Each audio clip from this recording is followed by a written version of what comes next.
Good morning friends. आज हम लोग बात करने वाले हैं हीमोलिटिक डिसीज़ ऑफ न्यूबॉर्न के बारे में। तो जैसा कि मैंने आप लोगों को बताया था पहले कि हीमोलिटिक जो अनीमिया होता है इसमें आरबीसीज़ का प्रीमेच्योर डिस्ट्रक्शन होने लगता है। मतलब जो इनकी लाइफ होती है 120 डेज़ उसके पहले ही ये टूटने लगते हैं। तो इसके कई कारण हो सकते हैं हीमोलिटिक अनीमिया के। तो यहाँ पे आज हम जो डिस्कस करने वाले हैं वो हीमोलिटिक डिसीज़ ऑफ न्यूबॉर्न है। मतलब जो नवजात बच्चा होता है उसमें कई बार जो आरबीसीज़ हैं बहुत फ्रिक्वेंटली टूटने लगते हैं। उसके क्या कारण हो सकते हैं, और एक बहुत ही कॉमन कंडीशन है ये। तो मैं डॉक्टर एस के सूत्रकार, चलिए शुरू करते हैं इसके बारे में। तो जैसा कि मैंने बताया कि जो हीमोलिटिक डिसीज़ ऑफ न्यूबॉर्न है इसमें आरबीसीज़ का डिस्ट्रक्शन होने लगता है। जैसा कि आप लोग देख रहे हैं जो अंडरलाइन किया हुआ है रेड, तो destruction of the red blood cells of the foetus and neonate by the antibodies produced by the mother. तो यहाँ पे एक तरह से एंटीजन एंटीबॉडी इम्यून रिएक्शन होता है, और यहाँ पे जो मदर के द्वारा एंटीबॉडीज़ प्रोड्यूस होती हैं, सेंसिटाइजेशन, वो आगे हम देखेंगे कि कैसे प्रोडक्शन होता है एंटीबॉडीज़ का। और ये एंटीबॉडीज़ जो होती हैं ये फीटस की जो आरबीसीज़ हो उन पे जाके अटैच हो जाती हैं सरफेस पे। और एक बार ये अटैच होने के बाद ये जो आरबीसीज़ हैं जो ब्लड में सर्कुलेट होते रहते हैं, ये कॉम्प्लीमेंट के द्वारा डिस्ट्रॉय कर दिए जाते हैं। तो इस तरह से इसमें इंट्रावस्कुलर हीमोलिसिस होता है, यानी ब्लड के अंदर ही जो आरबीसी हैं उनको तोड़ दिया जाता है। तो उसके भी फीचर्स हम जानेंगे कि इंट्रावस्कुलर हीमोलिसिस और एक्स्ट्रावस्कुलर हीमोलिसिस में क्या अंतर होता है। मतलब जो आरबीसी ब्लड वेसल के ल्यूमन के अंदर टूट रहे हैं उसमें क्या अंतर है, और दूसरा जो आरबीसी स्प्लीन के अंदर टूट रहे हैं उसमें क्या अंतर है। तो इसके बारे में जानेंगे आगे। तो यहाँ पे जैसा कि मैंने बताया कि मेन इम्पोर्टेंट है कि यहाँ पे एंटीबॉडीज़ डेवलप होना। पहले तो सबसे पहले मदर में एंटीबॉडीज़ डेवलप होंगी, और उसके बाद फिर यही एंटीबॉडीज़ जब सेकंड प्रेगनेंसी होगी तो ये एंटीबॉडीज़ प्लासेंटा को क्रॉस करते हुए फीटस के उस ब्लड में चली जाती हैं, और फीटस के जो आरबीसी है वहाँ पे अटैच हो जाती हैं। तो ये एक इसका ये प्रीव्यू है पूरा, आप देख सकते हैं ओवरव्यू। इसमें जो मैंने दिखाया है कि फ़र्स्ट प्रेगनेंसी में यहाँ पे जो मदर है वो RH नेगेटिव होना चाहिए, और फीटस जो है वो उसका जो ब्लड ग्रुप है वो RH पॉजिटिव होना चाहिए। तो इस सिचुएशन में जब फर्स्ट प्रेगनेंसी होगी जहाँ मदर जो है वो RH नेगेटिव है और फीटस जो है वो RH पॉजिटिव है, तो क्या होगा। तो जब कुछ सेल्स जो हैं प्लासेंटा के डिलीवरी के समय कुछ सेल्स फीटस के थ्रू प्लासेंटा मैटरनल ब्लड में पहुंच जाते हैं। तो जब वो मैटरनल ब्लड में जो RH पॉजिटिव सेल्स पहुंचेंगे, तो चूँकि मदर जो है वो RH नेगेटिव है, तो इस सिचुएशन में ये जो आरबीसीज़ पहुँचे हैं या RH एंटीजन जो पहुँची है मदर की ब्लड में, उसको एक फॉरेन पार्टिकल मान के बॉडी उसके अगेंस्ट में एंटीबॉडीज़ बनाना शुरू कर देती है। तो इस तरह से फर्स्ट प्रेगनेंसी में मदर की ब्लड में काफ़ी मात्रा में एंटीबॉडीज़ बन जाती हैं, और ये एंटी-डी एंटीबॉडीज़ होती हैं और ये IgG क्लास की होती हैं। तो उसके बाद जब इनको हम इनडायरेक्ट कुम टेस्ट के द्वारा मदर के सीरम में डिटेक्ट कर सकते हैं। और जब सेकंड प्रेगनेंसी होती है तो सेकंड प्रेगनेंसी में फिर से जब जो RH पॉजिटिव एंटीजेंस है मैटरनल ब्लड में जाती हैं, तो एक सीवियर रिस्पॉन्स आती है मैटरनल मतलब मदर की तरफ से, और उसमें बहुत सारी एंटीबॉडीज़ जो हैं एक्सेस मात्रा में प्रोड्यूस होती हैं IgG टाइप की। और ये जो IgG एंटीबॉडीज़ हैं ये प्लासेंटा के थ्रू प्लासेंटा को क्रॉस करते हुए ये फीटस के ब्लड में पहुंच जाती है, और वहां जाके ये उस पर आरबीसीज़ की सरफेस पे जाके अटैच हो जाती हैं। तो यहाँ पे अगर हम फीटस का ब्लड को एग्ज़ामिन करें और उसमें कुम टेस्ट लगाएं, तो इसमें जो कुम टेस्ट लगाया जाता है उसको डायरेक्ट कुम टेस्ट बोलते हैं। इसमें फीटस के ब्लड पे जो IgG एंटीबॉडीज़ हैं वो अटैच्ड हैं या नहीं है इसका पता लगाया जाता है। तो ये दो टेस्ट होते हैं, ये स्पेसिफिक टेस्ट है आलो एंटीबॉडीज़ को डिटेक्ट करने के लिए IgG टाइप की। तो उसके बाद जब ये एंटीबॉडीज़ अटैच्ड आरबीसी ब्लड में सर्कुलेट होते हैं, तो ये कॉम्प्लीमेंट के द्वारा ले लिए जाते हैं और इनको तोड़ दिया जाता है। तो इस तरह से आरबीसीज़ का डिस्ट्रक्शन होता चला जाता है। और जब आरबीसी का डिस्ट्रक्शन होगा तो ब्लड में एक तो हीमोग्लोबिन काफ़ी फॉल हो जाएगा पेशेंट का, दूसरा हीमोग्लोबिन का लेवल ब्लड के अंदर बढ़ जाएगा।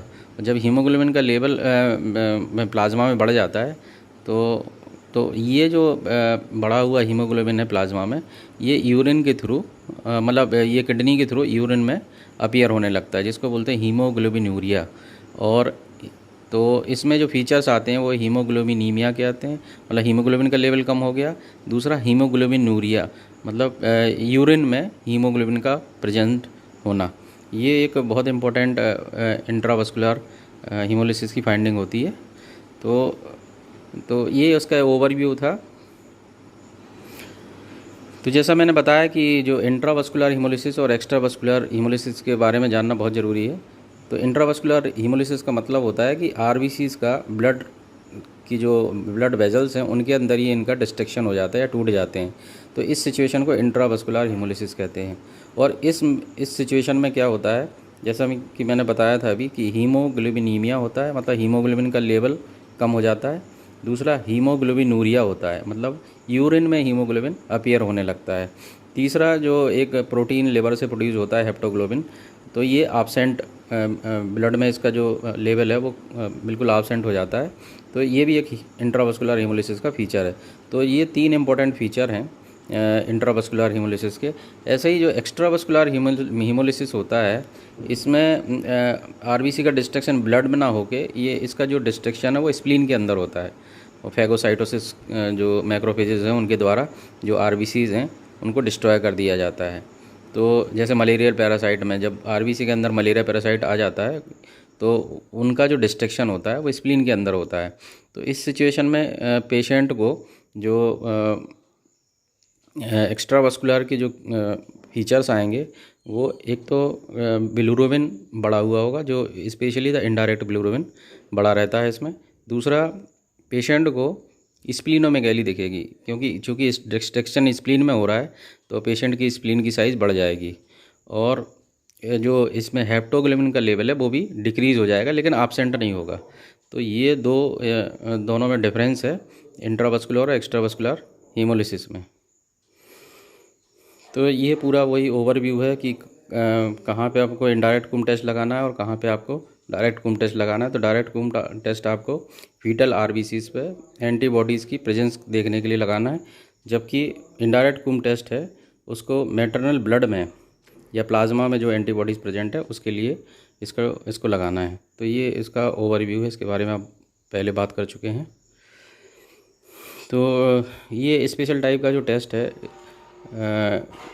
इसको बोलते हैं कुम टेस्ट, और इसमें आईजीजी टाइप की जो इनकम्प्लीट एंटीबॉडीज़ है उसका पता लगाया जाता है।